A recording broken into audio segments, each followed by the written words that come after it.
Health is distributed in the population in a bell-shaped curve. Most of us are in good health, many better, and many worse, while a few of us are in great shape and others not so much. However, the costs of care are distributed in a very different way. They are heavily skewed to the not-so-healthy side.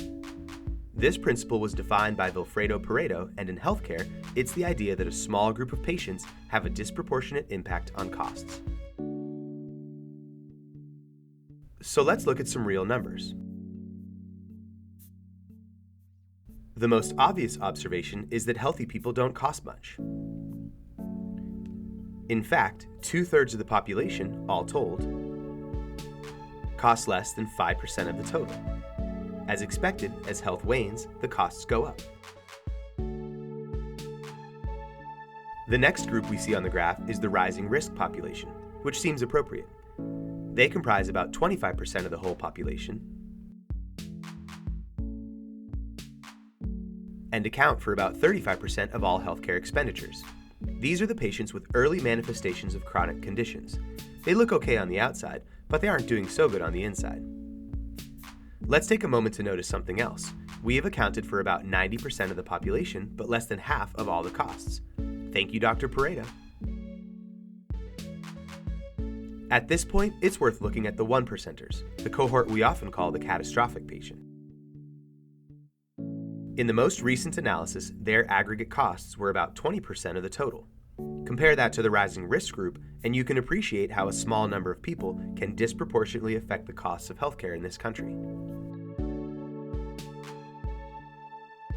This now brings us to the remaining piece of the population. Here, the frail and disabled, we'll call them the frail elderly, join in the population models. Many are in our nation's nursing homes, but most are not. For every nursing home resident, there are 2 to 4 equally frail elders living in the community, some alone, but mostly with their families. Regardless of where they live, the frail elderly make up 7 to 8% of the population and account for about 45% of all healthcare dollars. And the reason these costs are so high is because the primary care system is unable to meet their needs. Primary care in this country is office-based. Those offices need to see a large volume of patients, driving each visit to a minimum time frame. When patients have to return to the office more frequently, they run into the mobility hassles of simply getting there. Family members have to take time off. It's already hard enough to manage the medical issues, let alone the psychological and social concerns. Furthermore, regulatory restrictions have disassembled the office over the past 20 to 30 years, and they no longer provide on-site labs, x-rays, and other diagnostics.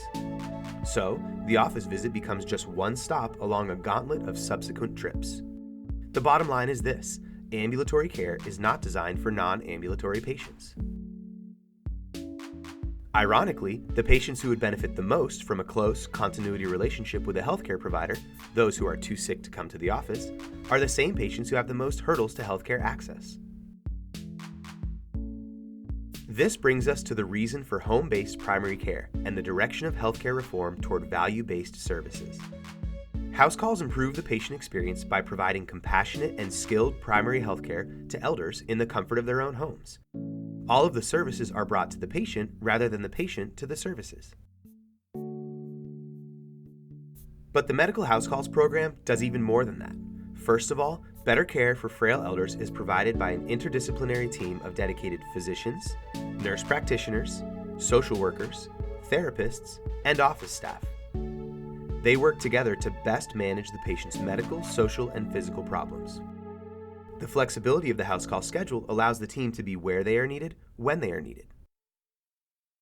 Second, we invest in emerging technologies that bring the latest advances in healthcare directly to the patient's bedside. And finally, we build strong relationships because of our availability and the resources we bring.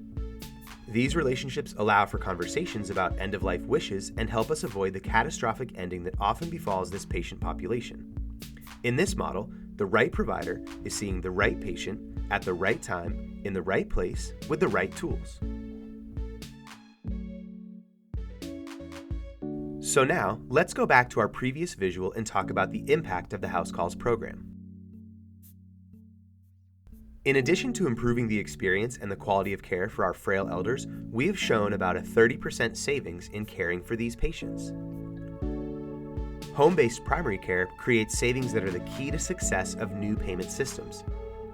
These savings allow providers to spend more time with patients and families, investment in new technologies, and support of community health and social service programs.